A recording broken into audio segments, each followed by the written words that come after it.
The sun was bleeding into the horizon, painting the desert in fire and dust. The world was quiet, that eerie quiet that only the Wild West knew. Somewhere between the rust-colored cliffs and the dry riverbed road, Elias Kane, a weathered cowboy whose heart had seen too much war and not enough peace. His horse, Dusty, was his last companion, a chestnut stallion with eyes as tired as his own. Elias had once been a soldier, fighting in border skirmishes between settlers and Apache warriors. Now, he was just another drifter, living off what little the land would give.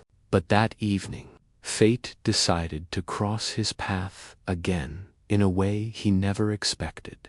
He spotted her, lying near a cluster of rocks, an Apache woman, blood soaking through a torn buckskin dress. Her breathing was shallow, her skin pale under the setting sun. A broken arrow shaft stuck out from her shoulder. Elias slowed his horse, his instincts screaming trouble. In this country, helping the wrong person could mean a death sentence. He looked around, no one in sight, only the whispering wind. "Damn it," he muttered. Dismounting, she tried to move when she saw him, hand reaching weakly for a knife that wasn't there. Fear flashed in her eyes. "Easy now," Elias said softly. "Ain't here to hurt you." He tore a strip from his bandana and knelt beside her. The wound was deep, the kind that festered fast under desert heat. She tried to speak, but all that came was a whisper in Apache. He didn't understand the words, but he understood the meaning. "Help me." Elias looked at his horse, then back at her. He knew what he had to do, even if it meant being stranded miles from the nearest town. He lifted her carefully, placing her across Dusty's back. The stallion snorted, sensing the shift in weight. "You take her," Elias whispered to the horse. "Get her to the river, north side. There's water and cover." He slapped Dusty's flank and watched as the horse carried the wounded woman into the fading light. For the first time in years, Elias felt something stir in his chest, something he thought he'd buried long ago. Hope. But as darkness crept in, a sound cut through the stillness, distant thunder, rolling from the hills. Only it wasn't thunder. It was hooves, 70 of them. Apache war cries echoed through the night, and Elias froze. The horizon flickered with torchlight. The warriors had found their trail, and they were coming for him. The night fell fast and heavy, like a black curtain drawn over the desert. Elias Kane stood alone among the rocks, his breath steady but his mind racing. The sound of hooves thundered closer, rhythmic, relentless, like war drums beating through the sand. He crouched behind a boulder, fingers brushing the cold steel of his revolver. One man, one gun, against 70 Apache warriors. He'd faced worse odds before, but not without a horse, not without a way out. The torches flickered in the distance, weaving through the darkness like angry fireflies. The riders were fanned out, searching, tracking the scent of blood and betrayal. Elias could almost feel their rage, not blind fury, but something deeper, older. The Apache woman he'd saved. She must have been someone important. He thought of Dusty, loyal to a fault, carrying that wounded woman towards safety. He had no way of knowing if the horse would make it, or if she'd survive long enough to tell anyone what really happened. But Elias had made his choice. In the West, a man's worth wasn't in his gold, but in his word. And he'd given his to a dying woman. The first warrior appeared on the ridge, a silhouette against the torchlight. Then another, and another. Elias held his breath. He counted at least 20 visible shapes, with more in the shadows. Their voices echoed, sharp, guttural, like the growl of the earth itself. He didn't move. Minutes passed, then an hour. The torches fanned wider, then slowly began to fade as the riders moved east. Elias exhaled, realizing his shirt was stuck to his back with sweat. He wasn't safe, just lucky. He waited until the sounds vanished, then started north on foot toward the river where he'd sent Dusty. Each step crunched against dry sand and brittle sage. The moon broke through the clouds just long enough to show him the way. By dawn, he found the river, or what was left of it, a thin ribbon of water winding through cracked earth. There were hoofprints, deep, familiar ones. His heart jumped. Dusty made it. He followed the trail into a small ravine, and there, lying beside the shallow stream, was his horse, drinking, unharmed. And next to Dusty, wrapped in Ilias's old blanket, was the Apache woman. Her eyes fluttered open as he approached. The fever had broken. Her color was coming back. She tried to sit up, wincing in pain. "You made it," Elias said quietly. She stared at him, confused. Her words came haltingly, broken English shaped by pain. "Why? You helped me." Elias hesitated. "Because nobody else would."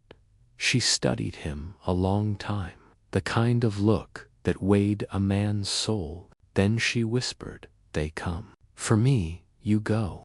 They kill you." Elias looked at the horizon. The morning sun was rising red, the color of blood and warning. "They'll have to catch me first," he said, half smiling. But deep down, he knew they would. And when they did, there'd be no running. The desert morning was silent, almost peaceful, a cruel contrast to the tension that had gripped Elias Kane the night before. Dusty pawed at the ground beside him, nostrils flaring, ears flicking back at every whisper of wind. The Apache woman remained curled under the blanket, shivering from fever and exhaustion. Elias sat beside her, watching the horizon. He had expected the warriors to return at dawn, and he wasn't wrong. But before the attack came, something else stirred: curiosity, fear, and the truth waiting in the woman's eyes. Her name was Ayoka, and though weak, her words carried the weight of her tribe. "Elias, they call me. Protector," she whispered, trembling. "My people. Not just any leaders, chiefs, my father." Her voice faltered, and her hand instinctively touched her shoulder. Now bandaged tightly with Ilias's care, Ilias leaned back against a rock, letting the truth sink in. This was no ordinary woman he had rescued. She was the daughter of a respected Apache chief, a symbol of her people's strength and honor. And by helping her, he had unwittingly stepped into a web of tribal politics and vengeance far larger than himself. Before he could speak, the distant roar of hooves echoed from the canyon. Elias stood, heart hammering. 70 riders, exactly as the woman had warned. And yet something unexpected happened. They didn't charge immediately. Instead, they halted at the riverbank, observing. Torches flickered, but the warriors remained cautious.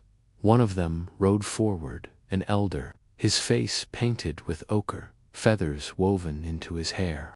He called out in Apache, and Ayoka answered, her voice trembling but clear.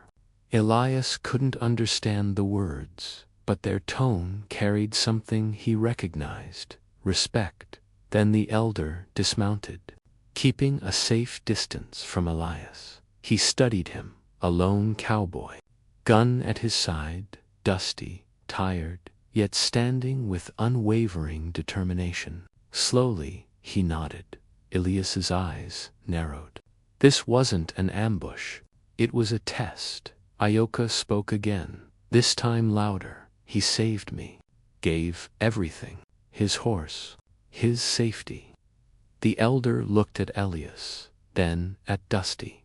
A silent understanding passed between them, one that transcended language, culture, and the desert itself. Elias had proven something rare in this lawless land. Honor, the riders murmured among themselves, forming a protective circle around Ioka. Elias realized then what he had done. By risking himself, he had not just saved her life. He had gained the cautious respect of 70 warriors, a feat few outsiders ever achieved. Yet Elias knew the danger wasn't over. Some of the younger warriors were restless, eager to test his courage. The desert had a way of swallowing arrogance, and he could feel the weight of their eyes. "Stay close to me," Elias muttered to Ioka, who nodded weakly. Together, they watched the circle of warriors, waiting for the first move. Hours passed. The sun climbed high, and finally, the elder spoke again, this time in broken English. "Cowboy, brave, yours, life, saved, you, honorable." Elias allowed himself a small nod, understanding that these words were more than a warning. They were a lifeline, a fragile, tenuous bond, forged in blood, dust, and the courage to do the right thing. As the riders turned and rode away, Elias exhaled. The immediate threat was gone, but he knew the story was far from over. Ioka's father, the chief, would want answers, and with him came a responsibility Elias could not ignore. The desert stretched endlessly, sun glaring down, but now it held a promise. Survival through honor, and perhaps an unlikely friendship that could change the fate of a cowboy and an Apache woman forever. The sun had climbed high, its heat scorching the cracked earth and turning the desert into a furnace. Elias Kane adjusted Dusty's saddle straps, keeping one wary eye on the horizon. Though the Apache warriors had left, their presence lingered like a shadow, a reminder that the desert never forgets. And neither do the people who call it home. Ioka stirred beside him, the blanket draped loosely over her shoulders. "Cowboy, leave," she said slowly, her voice stronger than before. She tried to sit upright, but winced at the pain in her shoulder. Elias shook his head. "Not without knowing you're safe. I promised I'd get you to water and cover, remember?" She gave a faint smile, but didn't argue. She knew better than to fight his stubbornness. And Elias, for the first time in days, allowed himself to feel something close to hope. The quiet, however, was deceptive. The desert was a liar, masking danger in the shimmer of heat waves and the whisper of sand. As Elias led Dusty along the riverbank, the ground beneath their feet changed. Small, almost imperceptible footprints betrayed the approach of others, human, cautious, deliberate. "We're not alone," he murmured. From the rocks above, shadows shifted. The warriors weren't Apache this time. They wore ragged bandanas, guns glinting in the sun, eyes hungry for revenge or gold. Elias couldn't tell which. One of them stepped forward, pistol drawn, and spoke with a sneer. "You lost, cowboy," the man called out. "Hand over the girl, or you don't walk away." Elias's hand went to his revolver. Dusty stamped nervously, ears pinned. "She's not yours to take," Elias said. His voice was calm, but the heat rising in his chest carried the weight of imminent violence. The outlaws laughed. "Funny, Don't look like your kind of people would care about Apache squaws. Elias's eyes narrowed. He could fight them, maybe even survive, but there was no margin for error. One misstep, one misfire, and both he and Ioka would be dead. Then, without warning, the first shot rang out. Dust kicked up rocks, exploded in tiny clouds of dust, and Elias fired back instinctively. The outlaws were skilled, but they hadn't counted on his knowledge of the terrain. He ducked behind a boulder, taking careful aim, firing only when necessary. Ioka scrambled to the side, clutching her shoulder, fear sharp in her eyes. Elias shouted to her, "Stay low. Don't move." The gunfight was chaotic. Bullets chipped rocks, tore into the sand, and whistled past ears. Elias's heart pounded. This wasn't just a fight for survival. It was a test of everything he'd become: quick thinking, patience, and courage under fire. But just as quickly as it began, it ended. A sudden war cry echoed from the canyon rim, Apache voices, strong and commanding. The 70 warriors from before had returned, not with anger this time, but with precision. They descended like shadows on the outlaws, surrounding them with expert strategy, cutting off every escape. Elias lowered his revolver. The bandits were trapped. The Apache warriors approached the outlaws, faces grim, eyes burning, with a mixture of fury and judgment. Elias realized then that Ioka's life had been saved twice in one day, once by his courage, once by her people's loyalty. He looked at Ioka, whose eyes met his with silent gratitude. And for the first time, Elias felt the full weight of what he had done. Saving her wasn't just about honor. It was about trust, courage, and the fragile bond between two worlds, one cowboy, one Apache woman, and the fierce loyalty that could change everything. The outlaws were led away, hands bound, muttering curses and promises of revenge. But Elias knew it wouldn't matter. The desert had its own justice, and today it favored the honorable. The desert air was heavy with tension as the dust settled from the ambush. Elias Kane wiped sweat from his brow, his revolver still warm in his hand. Dusty nickered softly beside him, sensing the end of immediate danger, but not yet understanding that peace in the West was always fleeting. Yoka sat up, her blanket draped over her shoulders. She winced, but her eyes shone with gratitude and determination. "Cowboy, you risked everything," she whispered. Elias shook his head. "I didn't risk anything I wasn't ready to lose." Yet even as he spoke, he knew it wasn't just about courage. It was about a choice, the kind that defines a man long after the desert wind has erased footprints and gunpowder stains. The Apache warriors gathered around, forming a silent circle. Their elder stepped forward, his painted face unreadable. For a long moment, Elias held his breath.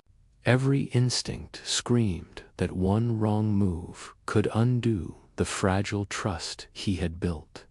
"You saved her," the elder said finally, in halting English. "You honor. Strong, but the world dangerous. You must choose." Elias frowned. "Choose what?" The elder's eyes were steady. "Stay, protect her, or leave." But life, fragile, danger, everywhere. It wasn't a question. It was a test of character. Elias knew what he would choose, yet the consequences were heavier than any gunfight.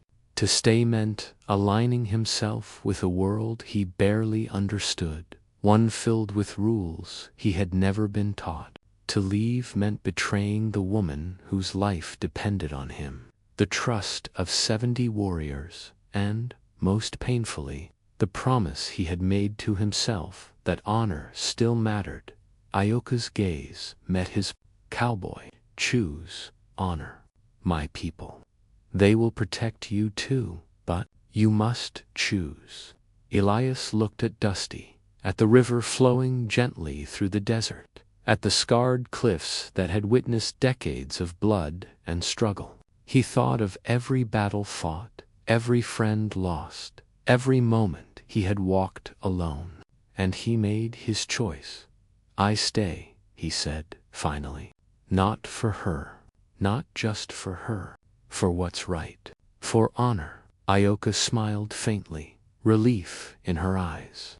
The warriors around them murmured, the sound like wind over the plains, approving, acknowledging. Elias felt a strange weight lift from his chest. In the desert, in the Wild West, a man's word was the only thing worth anything, and today he had kept his. But the decision came with a price. Scouts reported movement on the horizon, another band of outlaws, larger and more ruthless than the last. Word had spread fast. The desert was full of men hungry for revenge, gold, or notoriety. Elias and Ioka would have to move quickly, or the hard-won bond between cowboy and tribe would be tested in fire and blood. The elder approached once more. Cowboy, you fight together. You survive together. Trust, honor, life. Elias nodded. He had survived the desert alone for years, but never had survival felt so complicated, so intertwined with the fate of another. Every step forward now would be a test for courage, for loyalty, and for the fragile balance between two worlds colliding in sand. Sun and blood. The sun dipped lower, casting long shadows across the canyon. Elias mounted Dusty, and with Ioka beside him, they began to ride. The river's ribbon of water guided them, a symbol of life and hope. Behind them, 70 warriors rode in silent formation, guardians of both honor and fate. The journey was far from over. The desert stretched endlessly, filled with danger, betrayal, and the unknown. But for Elias Kane, for the first time in years, the weight of honor gave him purpose, a reason to fight, to protect, and to survive in a world that tested the soul at every turn. The desert morning was eerily quiet. Even the wind seemed to hold its breath, as if waiting for what was about to unfold. Elias Kane sat astride Dusty, the chestnut stallion, shifting nervously beneath him. Beside him, Ioka wrapped her blanket tightly around her shoulders, pain still etched in her features, but resolve blazing in her eyes. Behind them, the 70 Apache warriors moved like shadows over the dunes, their disciplined formation a silent promise. They would protect her, and anyone who dared to harm her would face the consequences. Elias had never seen anything like it. Sheer numbers, precision, and loyalty united in one unstoppable force. But even that might not be enough. Word of the previous skirmish had spread, and the outlaws who had survived were regrouping, calling in reinforcements. Elias knew this confrontation would test every ounce of courage he had. Every lesson the desert had taught him. The first signs of movement appeared on the horizon, dust clouds rising like smoke signals, the silhouette of riders growing with each heartbeat. Elias counted at least 50 men, armed and determined, eyes glinting with greed and vengeance. He felt the weight of every choice he had made leading to this moment. Saving Ioka, giving Dusty, trusting honor over fear. Every decision, every risk, had culminated in this battle, a test of human spirit, loyalty, and the thin line between life and death in the Wild West. The outlaws charged, hooves pounding, guns raised, shouts piercing the still air. Elias tightened his grip on Dusty's reins, firing 2 warning shots that echoed like thunder.